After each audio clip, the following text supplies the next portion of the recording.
Welcome to Bible Spectrum. I'm your host, Mr. K.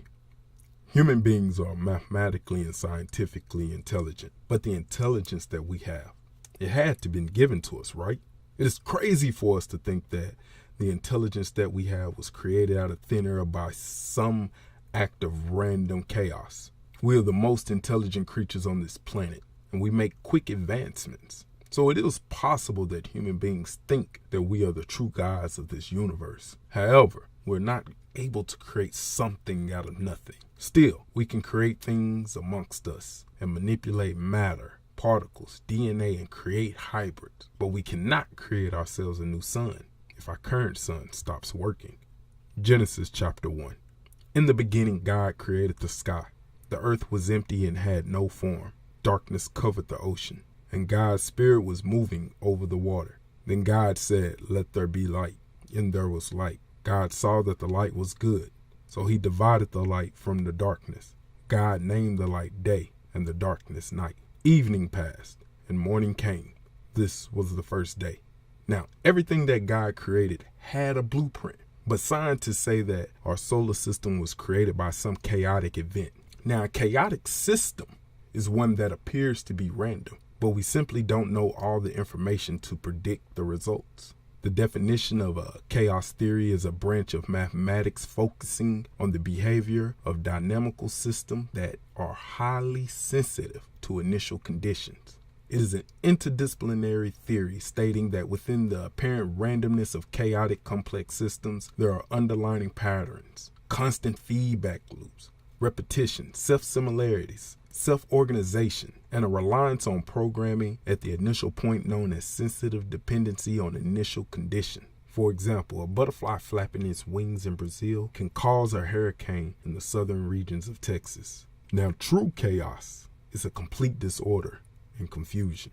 If you throw a grenade in a pile of bricks, how likely is it that it will form a 3,000 square foot brick home? Going back to verse 3. And God said, "Let there be light," and there was light. And God saw the light, that it was good, and God divided the light and the light from the darkness. Now, according to scientists, also the moon is 4.53 billion years old. And it is said that our current moon gets hit with meteoroids every day. Approximately 100,000 musket ball-sized meteoroids rain on the moon every day. Now, that is very small in comparison to the size of the moon. But meteoroids have hit the moon that are large enough to leave craters. And we do not know what hits the dark side of the moon. But how is it possible that we think that our moon was created from some implosion 4.53 billion years ago and not destroyed at least once or have some deformity shape? I'm not discrediting all science theories, but some are extremely far-fetched. I would be more likely to believe a theory that stated this is our 11th moon in nearly 5 billion years. For instance, Moon Bechazoid was destroyed 3 billion years ago. Moon Lollybezel was destroyed 1.5 billion years after that and merged with a moon called Blue Sauce. And now all of this is hypothetical, but our universe has been working in a harmonious mathematical sequence for quite some time. We know how the moon will look each day. We know the seasons and the positions of the stars, which is stated in Genesis chapter 1, the 14th verse. At the equator, the earth spins approximately 1,600 kilometers per hour or 1,000 miles per hour. And the moon orbits the earth at about 2,300 miles per hour and does a complete rotation of the earth in a little less than 28 days. Everything is systematically designed. The moon, the planets, the sun, all work together for a purpose. Continuing with verse 6. Then God said, "Let there be something to divide the water in two." So God made the air and placed some of the water above the air and some below it. God named the air sky. Evening passed, morning came. This was the second day. Then God said, "Let the water under the sky be gathered together so the dry land will appear." And it happened. God named the dry land earth, and the water that gathered together seas. God saw that this was good. Then God said, "Let the earth produce plants, some to make grains for seeds, and others to make fruits with seeds, Every seed will produce more of its own kind, and it happened. The earth produced plants with grain for seeds and trees that made fruits with seeds in them. Each seed grew its own kind of plant. God said that all of this was good. Evening passed and morning came. This was the third day. Then God said, let there be lights in the sky to separate the day from night. These lights will be used for signs, seasons, days, and years. They will be in the sky to give light to the earth, and it happened. So God made 2 large lights. He made the brighter light to rule the day and made the smaller light to rule the night. He also made the stars. God put all of these in the sky to shine on the earth, to rule over the day and over the night, and to separate the light from darkness. God saw that all of these things were good. Evening passed and morning came. This was the 4th day. Then God said, let the water be filled with living things, and let birds fly in the air above the earth. So God created large sea animals and every living thing that moves in the sea. The sea is filled with living things, with each one producing more of its own kind. He also made birds that flies, and each bird produced more of its own kind. God saw that this was good. God blessed them and said, have many young ones, so that you may grow in number. Fill the water of the seas. Let the birds grow in number on the earth. Evening passed and morning came. This was the 5th day. Then God said, let the earth be filled with animals, each producing more of its own kind. Let there be tame animals and small crawling animals and wild animals, and let each produce more of its own kind. And it happened. So God made the wild animals, the tame animals, and all the small crawling animals to produce more of its own kind. And God saw that this was good. Then God said, let us make human beings in our own image and likeness, and let them rule over the fish in the sea and the birds in the sky, over the tame animals, over all the earth, and over all small and crawling animals on the earth. So God created human beings in his image, and in his image he created them. He created male and female. God said, have children and grow in number. Fill the earth and be its master. Rule over the fish in the sea and over the birds in the sky and over every living thing that moves on the earth. God said, look, I have given you all the plants that you have, grain for seeds, and all the trees whose fruits have seeds in them. They will be food for you.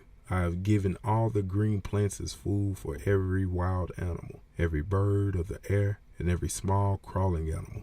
And it happened. God looked at everything that he had made, and it was very good. Evening passed and morning came. This was the 6th day. Now, Sir Francis Galton stated, whenever a large sample of chaotic elements are taken in hand and marshaled in order of their magnitude, an unsuspected and most beautiful form of regularity proves to have been latent all along. Galton created the Galton board, which produces beads, quote-unquote, randomly falling into place. The bell curve that is formed may not be so random, though. With the Pascal's triangle, we determine an infinite amount of paths. On the Galton board, the maximum number is 462. Now, the Pascal's triangle can be linked to whether our life choices that we make are predestined to fail or succeed.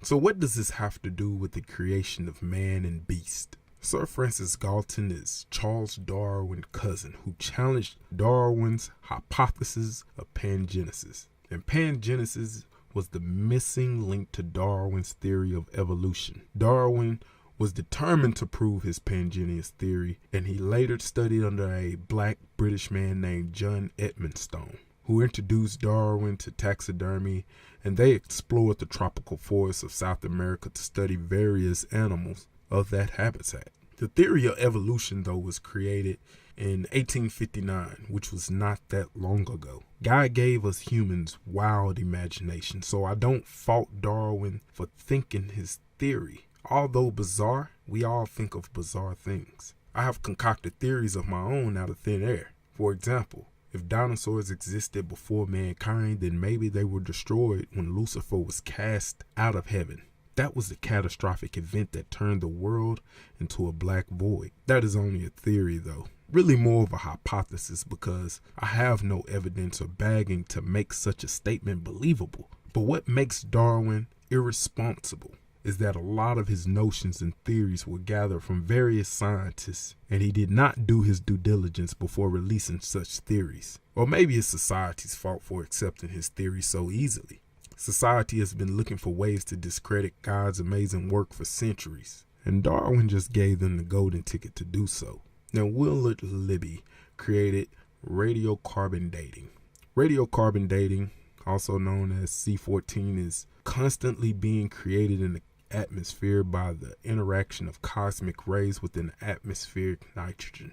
When animals and plants die, it stops exchanging carbon within the environment, and the C14 it contains begins to decrease as C14 undergoes radioactive decay. The oldest date that can be reliably measured by this process is 50,000 years ago. Archaeologists claim to have found the oldest bone in the western hemisphere of Morocco. The bones are said to be over 300,000 years old. Now, although radiocarbon dating cannot accurately exceed 50,000 years, this still trumps the evidence of human remains found in Ethiopia. The bones that were found in Morocco are not only supposedly over 100,000 years older than the previously discovered oldest bones, but these bones are exactly shaped like our human bones of today, whereas the previous bones found and dated afterwards were ape-like bones. Now, logically thinking, would it make more sense to correlate the previous bones found to a different species of primate, rather than assume that they were human bones? So the oldest bones found in Morocco would debunk the evolution theory alone. I do believe humans and our functions are changing, but not to a drastic point that Darwin stated. Human beings, we are devolving, not evolving. The functions of our bodies tend to fade away, such as tonsils, appendix, wisdom tooth, and our tailbone. We no longer use these body parts. Animals and different human races die out, and they are replaced. They do not evolve. There is no elephant that is close to the woolly mammoth. The elephant is a lot smaller, and the woolly mammoth is bigger and hairier. Same with humans and apes. There are no middle species that decided to stop evolving midway in order to keep the same physical traits and strengths of an ape. The creatures that they say have survived at the bottom of the sea for hundreds of thousands of years have not yet evolved. And biogenists note that it is impossible for the 4 nucleotides in the DNA to have evolved and still produce 20 amino acids that make up all the proteins found in living organisms. And the amino acids must come together in an exact sequence to create life. How would this be possible at the beginning without a divine plan? Humans cannot get a monkey pregnant, and a monkey cannot get a human pregnant. The Homo habilis should have mated with the Homo erectus somewhere in between time. Darwin stated, "It is not the strongest of the species that survives, nor the most intelligent that survives. It is the one that is most adaptable to change, that lives within the means available and works cooperatively against common threats." I can somewhat agree with this statement, but what major changes have we adapted to that we didn't create ourselves? We have not physically changed to survive. We did not learn to fly to keep ourselves from dying from far falls. We have not grew gills or learned to physically breathe underwater to stop from drowning. Over the course of hundreds of thousands of years, we should have developed numerous traits of animals, or we would have died off according to the theory of evolution. I ask again, what are the major threats we have adapted to that we didn't create ourselves? Guns, cars, planes, building, explosive, knives. We created vehicles that causes numerous deaths every day. And we also created the tools to limit vehicular deaths. Guns equals bulletproof vest, plain and simple. The world itself has seemed to remain pretty constant minus human erratic behavior. Animals and plants change due to human interaction, both directly and indirectly. And in Genesis chapter 1:26 through 28, God gave us that power. God said, "Let us make human beings in our own image and likeness, and let them rule over the fish in the sea and the birds in the sky, over the tame animals, over all the earth, and over all small animals on the earth." So God created human beings in his own image. And in the image of God, he created them, male and female. God blessed them and said, have many children and grow in number. Fill the earth and master it. Rule over the fish in the sea, over the birds in the sky, and over every living thing that moves on the earth. As I stated before, we should have died off millennials ago if it wasn't for God giving us instructions. He showed us how to survive. There was no trial and error on what to eat. If this earth and humans was created by accident, the humans should have died accidentally and went extinct a long time ago. Whether it was by drinking salt water, eating rocks, or poisonous plants. It should have been the end of mankind if we evolved and had to learn while we were forming. For example, if you drop a newborn baby off in the forest, it will not survive because it does not know how to survive. It is the parent that teaches the child how to survive, like how God taught man in the beginning. God said, look, I have given you all the plants that have made grains for seeds, and all the trees whose fruits have seeds in them. They will be food for you. I have given all the green plants as food for every wild animal, every bird of the air, and every small crawling animal. Our emotions, our spirit, our intelligence comes from him creating us in his image. There's no other being, creature on this earth like us. He is an intelligent mathematical God, and we inherited that from him. The universe itself is one big mathematical equation. Now, Charles Darwin also stated, I cannot persuade myself that a beneficent and omnipotent God would have designedly created parasitic wasps with the express intention of their feeding within the living body of caterpillars. So somehow from this statement, Darwin persuaded himself that man evolved from a primate into the beings that we are today, and that we have remained for at least the last 4,000 years. His words might have even been credible if he had predicted our next evolutionary stage, but he could not. And the reason why is because humans are devolving, not evolving.